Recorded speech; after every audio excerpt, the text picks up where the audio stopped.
Hello everyone, ನೀವೇನಾದ್ರೂ diet ಅಲ್ಲಿ ಇದ್ದೀರಾ? ವೇಟ್ ಲಾಸ್ ಮಾಡೋ ಪ್ರೊಸೆಸ್ ಅಲ್ಲಿ ಇದ್ದೀರಾ? ಹಾಗಿದ್ರೆ ವೇಟ್ ಲಾಸ್ ಮಾಡೋ ಸೂಪರ್ ಪ್ರೋಟೀನ್ ಫುಡ್ ನಾನು ನಿಮಗೆ ಇವತ್ತು ತೋರಿಸ್ತೀನಿ. So let's begin. Welcome to Desi eat Desi love Desi. ಹೇಗಿದ್ದೀರಾ ಎಲ್ಲರೂ? ನಿಮ್ಮೆಲ್ಲರಿಗೂ ಗೊತ್ತಿರೋ ಹಾಗೆ ಸೋಯಾ ಚಂಕ್ಸ್ ಅಲ್ಲಿ ಹೈ ಪ್ರೋಟೀನ್ ಇರುತ್ತೆ and this is the best substitute for non veg. ಹಾಗಾಗಿ if you are a vegetarian or non vegetarian ಇಬ್ರು ಸಹ ಇದನ್ನ ಟ್ರೈ ಮಾಡಬಹುದು. ತುಂಬಾನೇ ಟೇಸ್ಟಿ ಆಗಿರುತ್ತೆ. ಸೊ ಮರಿದೆ ಟ್ರೈ ಮಾಡಿ ಅಂಡ್ ಹೇಗಾಗಿದೆ ಅನ್ನೋದನ್ನ ಕಮೆಂಟ್ ಅಲ್ಲಿ ತಿಳಿಸಿ. ಸೊ ಮೊದಲಿಗೆ ಇಲ್ಲಿ ನಾನು ಒಂದು ಹಾಫ್ ಕಪ್ ಅಷ್ಟು ಸೋಯಾ ಚಂಕ್ಸ್ ನ ಬಿಸಿ ನೀರಲ್ಲಿ ಸ್ವಲ್ಪ ಸಾಲ್ಟ್ ಹಾಕಿ ನೆನೆ ಇಟ್ಟಿದ್ದೆ. ಓಕೆ, ಒಂದು 5ರಿಂದ 8 ನಿಮಿಷ ಆಗ್ತಿದ್ದಾಗ ಇದನ್ನ ಈ ತರ ಚೆನ್ನಾಗಿ ಸ್ಕ್ವೀಸ್ ಮಾಡ್ಕೊಳ್ಳಿ, ಈ ತರ ಚೆನ್ನಾಗಿ ಹಿಂಡುಕೊಳ್ಳಿ.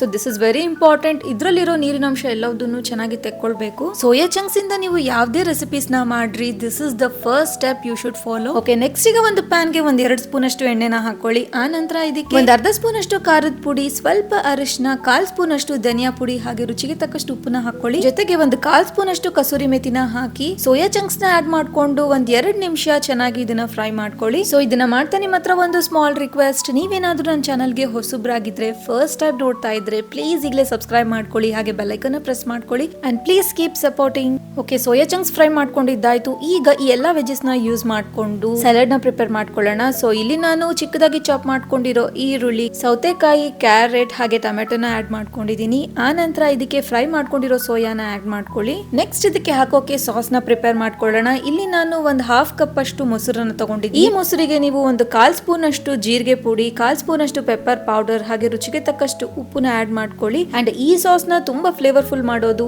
ಈ ಕೊತ್ತಂಬರಿ ಸೊಪ್ಪಿನ ಕಡ್ಡಿಗಳು. ಸೊ ಇದನ್ನ ಆಡ್ ಮಾಡ್ಕೊಂಡು ಚೆನ್ನಾಗಿ ಇದನ್ನ ಗ್ರೈಂಡ್ ಮಾಡ್ಕೊಳ್ಳಿ. ಅಂಡ್ ಈ ಸಾಸ್ ಸ್ವಲ್ಪ ತಿಕ್ಕಾಗಬೇಕು, ಅಂದ್ರೆ ಏನ್ ಮಾಡ್ಬೇಕು ಅನ್ನೋದನ್ನ ಮುಂದೆ ಹೇಳ್ತೀನಿ. ನೆಕ್ಸ್ಟ್ ಈಗ ಶೇಂಗಾ ಬೀಜನ ಹುರ್ಕೊಂಡು ಅದ್ರದ್ದು ಸಿಪ್ಪೆ ತೆಗೆದು ಸ್ವಲ್ಪ ತರಿಯಾಗಿ ಗ್ರೈಂಡ್ ಮಾಡ್ಕೊಂಡಿದ್ದೀನಿ.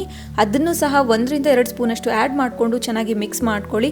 ಹಾಗೆ ದಿಸ್ ಇಸ್ ಆಪ್ಷನಲ್, ಮನೇಲಿ ಮಾಡಿರೋ ಪನ್ನೀರ್ನ ಸಹ ನಾನು ಆಡ್ ಮಾಡಿದ್ದೀನಿ. ಸೊ ಪನ್ನೀರ್ ಆಡ್ ಮಾಡ್ಕೊಂಡು ಕ್ವಿಕ್ ಗ್ರೈಂಡ್ ನ ಮಾಡ್ಕೊಂಡಿದ್ದೀನಿ.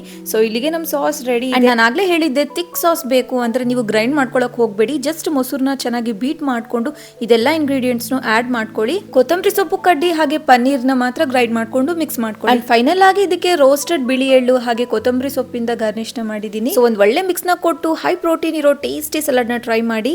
ವಿಡಿಯೋ ಇಷ್ಟ ಆಗಿದ್ರೆ please like, share, comment and subscribe.